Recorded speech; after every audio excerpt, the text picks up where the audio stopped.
स्वागत है आप सभी का डीडी न्यूज के इस खास बुलेटिन एक्सप्रेस 100 में, जहां हम आपके लिए लेकर आते हैं राजनीति, मनोरंजन, देश दुनिया, खेल और व्यापार जगत की सभी बड़ी खबरों को एक्सप्रेस यानी कि फटाफट अंदाज में। आपके साथ मैं हूं संध्या शर्मा। तो देखिए खबरें तेज रफ्तार से। राजनीतिक अस्थिरता और भारी तनाव के बीच बांग्लादेश अनिश्चितता के दौर से गुजर रहा है। राष्ट्रपति मोहम्मद शहाबुद्दीन ने नोबेल पुरस्कार विजेता मोहम्मद यूनुस को अंतरिम सरकार का प्रमुख नियुक्त किया है। यह निर्णय कल ढाका में राष्ट्रपति भवन में तीनों सेनाओं के प्रमुखों और छात्र आंदोलन के 13 सदस्यीय प्रतिनिधिमंडल के साथ हुई राष्ट्रपति शहाबुद्दीन की बैठक में लिया गया। राष्ट्रपति के मिडिल सचिव मोहम्मद जोइनाल ओबेदिन ने कल देर रात मीडिया कर्मियों को बताया कि विभिन्न राजनीतिक दलों के साथ विचार विमर्श के बाद अंतरिम सरकार के अन्य सदस्यों के नाम पर अंतिम फैसला किया जाएगा। राष्ट्रपति मोहम्मद शहाबुद्दीन ने संसद को भी भंग कर दिया है। बांग्लादेश में जुलाई के मध्य से जारी अशांति के कारण बांग्लादेश में मृतकों की संख्या बढ़कर 440 तक पहुंच गई है। इस बीच बांग्लादेश नेशनलिस्ट पार्टी बीएनपी प्रमुख और प्रधानमंत्री खालिदा जिया को नजरबंदी से रिहा कर दिया गया। इस बीच भारत अपने राजनयिकों के जरिए भारतीय नागरिकों के साथ लगातार संपर्क में बना हुआ है। बीएसएफ के महानिदेशक दलजीत सिंह चौधरी उत्तर 24 परगना जिले में भारत बांग्लादेश पेट्रोपोल सीमा पहुंचे। इस सीमा रेखा को पहले ही बंद कर दिया गया है। बांग्लादेश में शुरू हुई राजनीतिक अस्थिरता के बीच दोनों देशों की सीमा रेखा पर चौकसी भी बढ़ा दी गई है। भारत से बांग्लादेश गए सभी ट्रक चालकों को भी बीएसएफ ने वापस भारत बुला लिया है। पेट्रापोल सीमा पर सभी को 500 मीटर दूर ही रोका जा रहा है और बीएसएफ को हाई अलर्ट पर रखा गया है। भारत के पड़ोसी देश बांग्लादेश में चल रहे उग्र आंदोलन के बीच बिहार पुलिस अलर्ट पर है। पुलिस मुख्यालय ने सभी सीमावर्ती जिलों में पुलिस और एसएसबी को अलर्ट पर रहने के निर्देश दिए हैं। बिहार पुलिस मुख्यालय ने बॉर्डर वाले इलाकों में सघन जांच अभियान चलाने का आदेश दिया है। बिहार पुलिस और एसएसबी को किसी भी आपात स्थिति से निपटने के लिए तैयार रहने के निर्देश दिए गए हैं। बांग्लादेश में राजनीतिक अस्थिरता के बीच ढाका से एयर इंडिया का एक विमान दिल्ली पहुंचा है। बांग्लादेश से भारत आए यात्रियों का कहना है कि स्थिति ना तो बहुत अच्छी है और ना ही बहुत बुरी। विदेश मंत्रालय ने एक एडवाइजरी जारी की है जिसके तहत भारतीय नागरिकों से लीबिया की गैर जरूरी यात्रा न करने को कहा गया है। लीबिया की वर्तमान स्थिति के आकलन के बाद सरकार ने यह निर्णय लिया है। लीबिया में रह रहे भारतीय नागरिकों को सावधानी बरतने, सड़क मार्ग से दूसरे प्रांतों की यात्रा न करने और आपातकालीन फोन नंबर 218943992046 पर त्रिपोली स्थित भारतीय दूतावास के संपर्क में रहने की सलाह दी गई है। संसद के बजट सत्र का आज 13वां दिन है। लोकसभा में आज वित्त विधेयक 2024 पर आगे की चर्चा प्रस्तावित है। इसे चर्चा के बाद पारित कराया जाएगा। वित्त विधेयक 2024 को कल वित्त मंत्री निर्मला सीतारमण ने चर्चा के लिए लोकसभा में पेश किया था। वहीं राज्यसभा में आज विनियोग विधेयक और जम्मू कश्मीर विनियोग विधेयक पर चर्चा होगी और इसे वापस लोकसभा भेजा जाएगा। लोकसभा में सोमवार को विनियोग विधेयक पारित किया जा चुका है। इसके साथ ही राज्यसभा में विभिन्न विधायी कार्यों के साथ साथ प्रश्नकाल के दौरान अलग अलग मंत्रालयों से संबंधित कई अहम प्रश्न भी पूछे जाएंगे। राष्ट्रपति द्रौपदी मुर्मू ने फिजी में श्री शिव सुब्रमण्य स्वामी मंदिर में पूजा अर्चना की। यह मंदिर नाड़ी नदी के पास स्थित है। भगवान मुरुगन को समर्पित दक्षिणी गोलार्ध में यह अपनी तरह का सबसे बड़ा मंदिर है। इसके बाद राष्ट्रपति 3 देशों की यात्रा के दूसरे चरण में न्यूजीलैंड के लिए रवाना होंगी। इस दौरान वे गवर्नर जनरल सेंडी किरो के साथ द्विपक्षीय बैठक करेंगे और प्रधानमंत्री क्रिस्टोफर लक्सन से मुलाकात करेंगी। राष्ट्रपति वेलिंगटन के एक अंतर्राष्ट्रीय शिक्षा सम्मेलन को भी संबोधित करेंगे और ऑकलैंड में भारतीय समुदाय के लोगों को संबोधित करेंगी। यात्रा के अंतिम चरण में राष्ट्रपति द्रौपदी मुर्मू 10 अगस्त को तिमोर लेस्ते जाएंगी। दिल्ली शराब नीति मामले में जेल में बंद अरविंद केजरीवाल की जमानत पर आज फिर हाईकोर्ट में सुनवाई होगी। ईडी ने निचली अदालत के फैसले को चुनौती दी है। दरअसल 20 जून को रात 8 बजे राउज एवेन्यू कोर्ट ने अरविंद केजरीवाल को यह कहते हुए जमानत दी थी कि ईडी के पास अरविंद केजरीवाल के खिलाफ कोई सीधे सबूत नहीं है, जिसके खिलाफ ईडी ने 21 जून को दिल्ली हाईकोर्ट में याचिका लगाई थी। दिल्ली शराब नीति मामले से जुड़े मनी लॉन्ड्रिंग के मामले में सीएम अरविंद केजरीवाल की गिरफ्तारी 21 मार्च को ईडी ने की थी। ईडी ने मामले में पूछताछ के लिए उनको 9 बार समन भेजे थे, लेकिन उन्होंने एक भी समन का जवाब नहीं दिया था। सुप्रीम कोर्ट ने पंजाब और हरियाणा हाई कोर्ट के उस आदेश को स्वतः संज्ञान लिया है जिसमें हाई कोर्ट ने सुप्रीम कोर्ट की आलोचना की थी। चीफ जस्टिस डीवाई चंद्रचूड़ की अध्यक्षता वाली 5 जजों की संविधान पीठ इस पर आज सुनवाई करेगी। आपको बता दें कि पंजाब और हरियाणा हाईकोर्ट के जस्टिस राजवीर सहरावत ने 17 जुलाई को दिए अपने आदेश में एक केस में हाईकोर्ट की ओर शुरू की गई अवमानना की कार्रवाई पर रोक लगाने के लिए सुप्रीम कोर्ट की आलोचना की थी। जस्टिस सहरावत ने अपने आदेश में कहा था कि हाईकोर्ट सुप्रीम कोर्ट का कोई अधीनस्थ कोर्ट नहीं है। हाईकोर्ट द्वारा शुरू की गई अवमानना की कार्रवाई में दखल देते वक्त सुप्रीम कोर्ट को एहतियात बरतनी चाहिए। सुप्रीम कोर्ट आज प्रवर्तन निदेशालय द्वारा गिरफ्तारी, तलाशी, जब्ती, जमानत से जुड़े धन शोधन निवारण अधिनियम के कई प्रावधानों को चुनौती देने के मामले में दायर पुनर्विचार याचिकाओं पर सुनवाई करेगा। इन याचिकाओं में विजय मदन लाल चौधरी मामले में 2022 के सुप्रीम कोर्ट के फैसले की समीक्षा की मांग की गई है। इस फैसले में सुप्रीम कोर्ट ने गिरफ्तारी, तलाशी, जब्ती, जमानत और अन्य संबंधित प्रक्रियाओं से जुड़े पीएमएलए कानून के कई प्रावधानों को बरकरार रखा था। उत्तर प्रदेश के मुख्यमंत्री योगी आदित्यनाथ ने अयोध्या में मिल्कीपुर विधानसभा चुनाव की तैयारियों को लेकर चुनाव प्रभारियों और पार्टी पदाधिकारियों के साथ समीक्षा बैठक की। चुनाव को लेकर सीएम योगी ने बूथ प्रबंधन पर विशेष जोर दिया। योगी ने हर घर तिरंगा अभियान को लेकर पार्टी पदाधिकारियों को हर परिवार से संपर्क स्थापित करने के निर्देश दिए। सीएम योगी ने यह भी कहा कि कार्यकर्ता और पदाधिकारी हर हाल में आम लोगों से जुड़े और विकास के मुद्दे लोगों तक पहुंचाए। इस बात पर भी जोर दिया गया कि कार्यकर्ता विपक्ष की गुमराह करने की राजनीति का जवाब दें। सीएम योगी ने कहा कि संविधान की रक्षा भाजपा सरकारों के समय ही की गई। कांग्रेस के समय में अनेक चुनी हुई सरकारों को बर्खास्त किया गया। आपको बता दें कि उत्तर प्रदेश के मुख्यमंत्री योगी आदित्यनाथ अयोध्या के 2 दिवसीय दौरे पर हैं। अपने दौरे के दूसरे दिन मुख्यमंत्री योगी आदित्यनाथ ब्रह्मलीन परमहंस रामचंद्र दास जी महाराज की समाधि स्थल पर जाएंगे और वहां पुष्पांजलि अर्पित करेंगे। इसके बाद वह दिगंबर अखाड़ा में ब्रह्मलीन परमहंस रामचंद्र दास जी की महाराज की मूर्ति का अनावरण भी करेंगे। बता दें कि अपने दौरे के पहले दिन मुख्यमंत्री योगी आदित्यनाथ ने प्रभु श्री राम लला के दर्शन किए थे। साथ ही श्री राम जन्मभूमि में चल रहे निर्माण कार्यों की जानकारी भी ली थी। सेना प्रमुख जनरल उपेंद्र द्विवेदी ने सीमा सड़क संगठन के मुख्यालय का दौरा किया। इस दौरान बीआरओ के अधिकारी लेफ्टिनेंट जनरल रघु श्रीनिवासन ने संगठन के द्वारा सीमा पर की जा रही अवसंरचना विकास और क्षमता विकास की पहलों के बारे में जानकारी दी। आज राष्ट्रीय हथकरघा दिवस है। हर साल 7 अगस्त को राष्ट्रीय हथकरघा दिवस मनाया जाता है। बुनकरों को समर्पित राष्ट्रीय हथकरघा दिवस को मनाए जाने की शुरुआत वर्ष 2015 में की गई थी। इस अवसर पर हथकरघा यानी हैंडलूम के क्षेत्र में सूक्ष्म, लघु और मध्यम उद्योगों को बढ़ावा देने के उद्देश्य से देश भर में विभिन्न कार्यक्रमों का आयोजन किया जाता है। इस उद्योग से बहुत से लोग प्रत्यक्ष और अप्रत्यक्ष रूप से जुड़े हुए हैं। सरकार भी कई योजनाओं के माध्यम से इस उद्योग को सशक्त करने में जुटी हुई है। राष्ट्रपति भवन स्थित अमृत उद्यान आम जनता के लिए इस महीने की 16 तारीख से 15 सितंबर तक खुला रहेगा।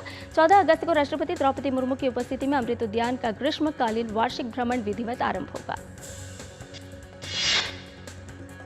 29 अगस्त को राष्ट्रीय खेल दिवस के अवसर पर पहली बार विशेष रूप से अमृत उद्यान को खिलाड़ियों के लिए खोला जाएगा। साथ ही 5 सितंबर को शिक्षक दिवस के अवसर पर अमृत उद्यान शिक्षकों के लिए आरक्षित रहेगा। अमृत उद्यान में आम लोगों का प्रवेश राष्ट्रपति भवन के गेट नंबर 35 से होगा। राष्ट्रपति भवन की आधिकारिक वेबसाइट और गेट नंबर 35 के बाहर स्थित कियोस्क से अमृत उद्यान में प्रवेश की ऑनलाइन बुकिंग की जा सकती है। बम बम भोले के जयकारों के बीच श्री बूढ़ा अमरनाथ जी यात्रा का पहला जत्था आज जम्मू से रवाना हुआ। 700 यात्रियों के इस पहले जत्थे में एडीजीपी आनंद जैन ने झंडे दिखाकर इसे रवाना किया। इस मौके पर मौजूद डिविजनल कमिश्नर रमेश कुमार ने बताया कि यात्रा 20 अगस्त तक चलेगी। ऐसे में यात्रियों की सुरक्षा के मद्देनजर सभी पुख्ता इंतजाम किए गए हैं। भारत का पहला बहुराष्ट्रीय हवाई अभ्यास तरंग शक्ति का आज दूसरा दिन है। इस अभ्यास में 30 देश हिस्सा ले रहे हैं। Australia, Bangladesh, France, Germany, Greece, Spain, संयुक्त अरब अमीरात, ब्रिटेन, अमेरिका और सिंगापुर सहित 10 देश अपने लड़ाकू विमानों के साथ अभ्यास में शामिल होंगे।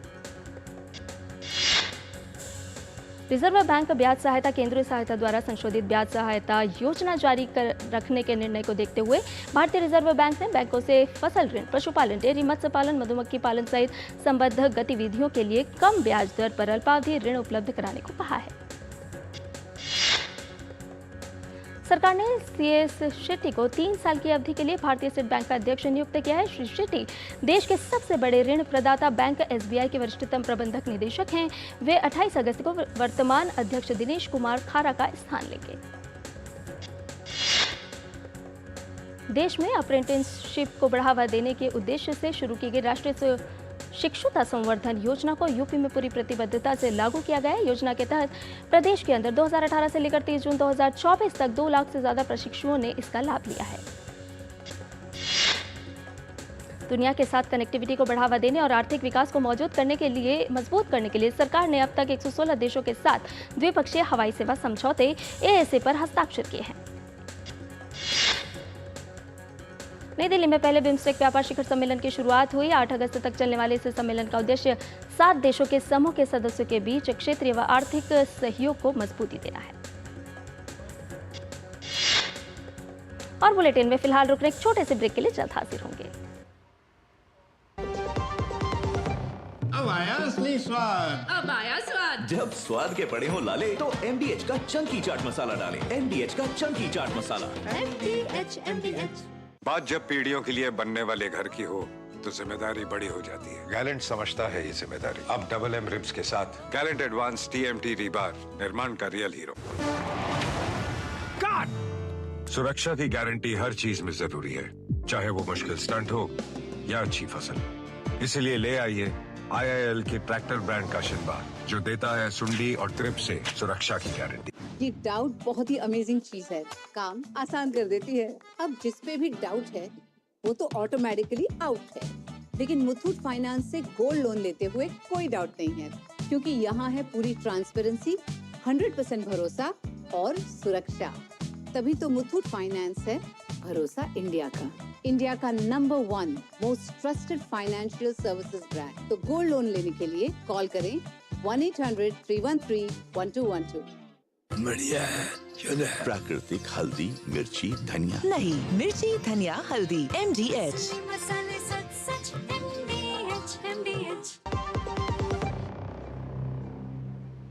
और ब्रेक के बाद एक्सप्रेस 100 में आपका एक बार फिर से स्वागत है।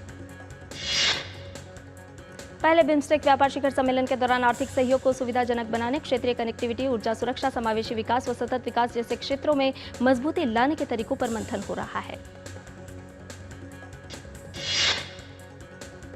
भारत में कारों और SUV सहित यात्री वाहनों की खुदरा बिक्री इस साल जुलाई में 10% बढ़कर 3,20,129 वाहन हो गई, जबकि पिछले साल इसी महीने में यह 2,90,564 थी। NPCI UPI ट्रांजैक्शंस के लिए बायोमेट्रिक ऑथेंटिकेशन इनेबल करना चाहती है और इसके लिए कुछ स्टार्टअप्स के साथ बातचीत भी कर रही है। HDFC बैंक ने अपने credit card reward points system और फीस संरचना में बदलाव किए हैं, जिससे बिल भुगतान पर रिवॉर्ड पॉइंट्स की सीमा और नई फीस लागू होगी। रिवॉर्ड पॉइंट्स सिस्टम में बदलाव के बाद बिजली, पानी, गैस के बिल पर रिवॉर्ड पॉइंट्स कम मिलेंगे। ये बदलाव 1 सितंबर 2024 से लागू होंगे। भारतीय जीवन बीमा निगम ने 2 नए प्लान लॉन्च किए हैं। इनके नाम है LIC युवा टर्म डिजी टर्म प्लान और LIC युवा क्रेडिट लाइफ डिजी क्रेडिट लाइफ प्लान। इन दोनों प्लान की ऑफलाइन और ऑनलाइन दोनों तरीकों से खरीदा जा सकता है। इन दोनों प्लान को ऑफलाइन और ऑनलाइन दोनों तरीकों से खरीदा जा सकेगा, लेकिन LIC ने युवाओं को ध्यान में रखते हुए ये प्लान लॉन्च किए हैं। ये प्लान युवाओं को कम उम्र में ही टर्म इंश्योरेंस लेने का मौका देते हैं।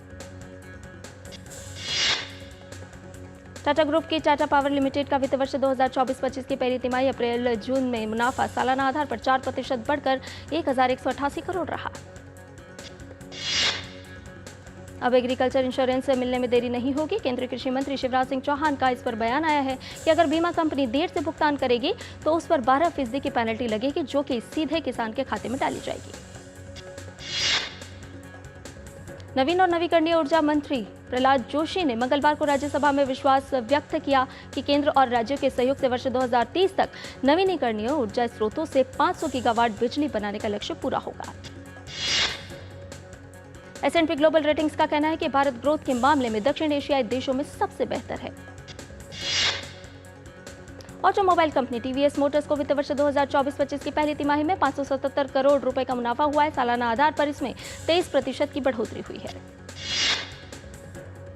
वेदांता लिमिटेड का वित्त वर्ष 2024-25 की पहली तिमाही अप्रैल-जून में मुनाफा सालाना आधार पर 54% बढ़कर 5,095 करोड़ रहा। क्विक कॉमर्स स्टार्टअप ज़ेप्टो अपना बेस मुंबई के पवई से भारत की टेक राजधानी बेंगलुरु के सरजापुर में शिफ्ट करने की तैयारी कर रहा है। इलेक्ट्रिक वाहनों की बिक्री जुलाई में सालाना आधार पर 55.2% बढ़कर 1,79,038 इकाई रही। दोपहिया वाहनों की बिक्री में 96% की वृद्धि रही। सरकार इन्फोसिस लिमिटेड को भेजी गई 32,403 करोड़ की जीएसटी डिमांड पर कोई भी छूट देने पर विचार नहीं कर रही है।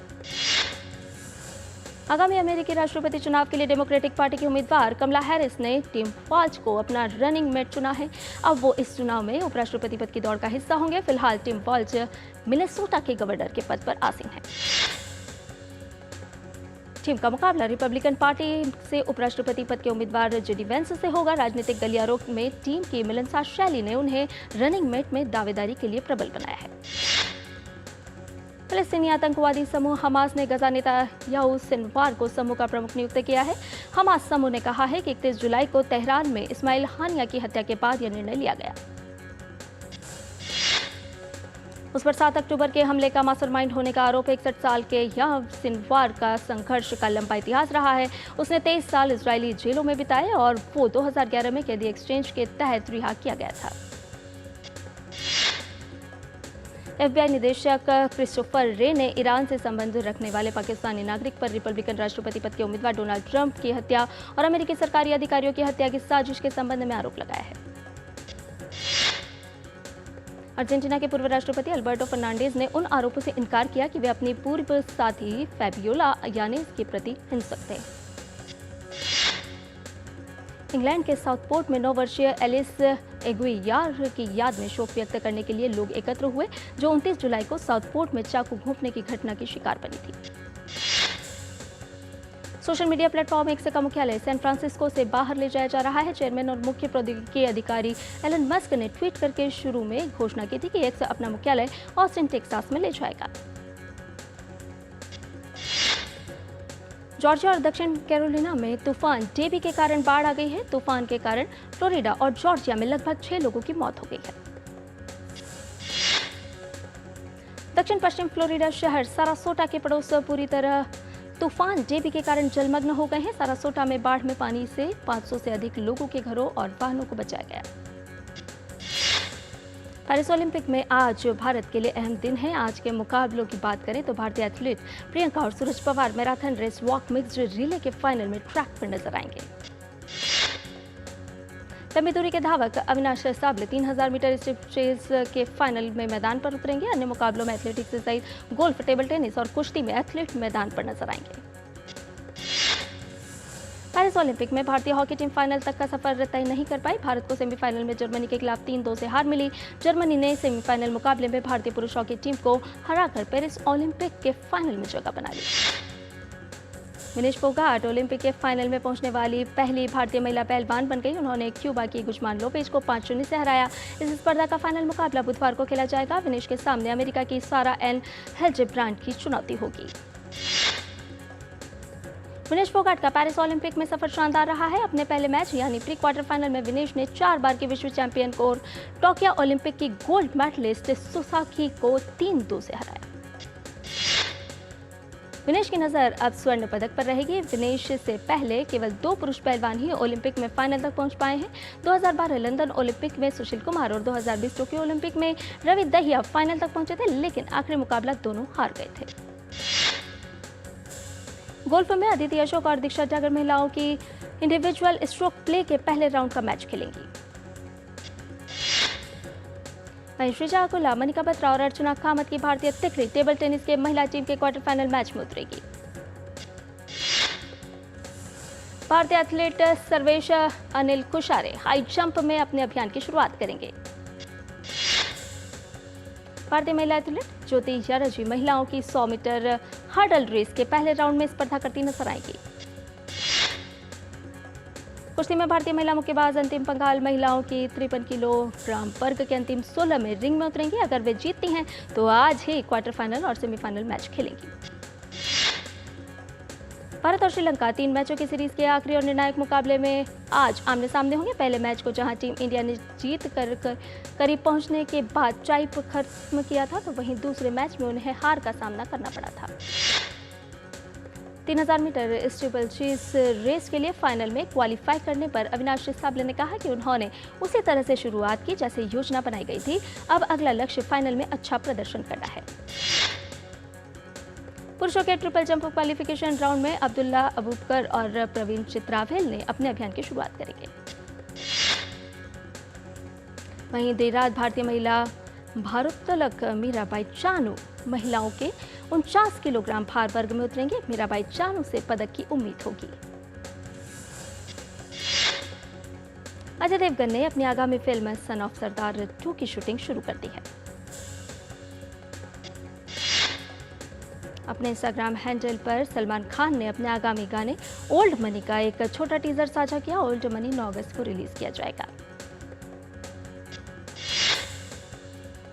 सैफरन और एंडोलन फिल्म्स द्वारा निर्मित सिटी आरएल का प्रीमियर 4 अक्टूबर को नेटफ्लिक्स पर होगा। सिटी आरएल में अनन्या पांडे, नीला अवस्थी और विहान सामंत लीड रोल में दिखाई देंगे। रामचरण जल्द ही गेम चेंजर फिल्म में नजर आने वाले हैं। इस फिल्म को शंकर ने डायरेक्ट किया है। जूनियर एनटीआर की फिल्म देवराज जानवी कपूर की तेलुगु डेब्यू है। इसमें सैफ अली खान खलनायक के रूप में नजर आएंगे।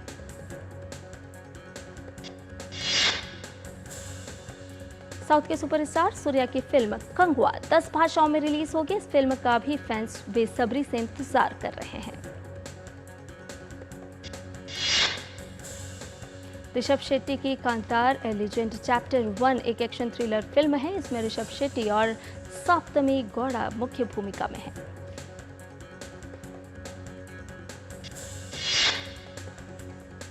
राजकुमार राव और श्रद्धा कपूर की अपकमिंग फिल्म स्त्री 2 का तीसरा गाना तुम्हारे ही रहेंगे हम रिलीज कर दिया गया है।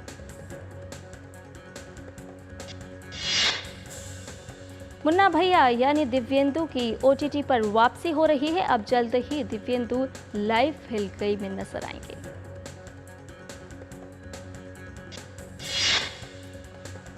अभिनेत्री प्रियंका चोपड़ा जोनस जल्द हॉलीवुड की फिल्म द ब्लफ में दिखाई देंगी। इन दिनों वह द ब्लफ की शूटिंग में व्यस्त हैं।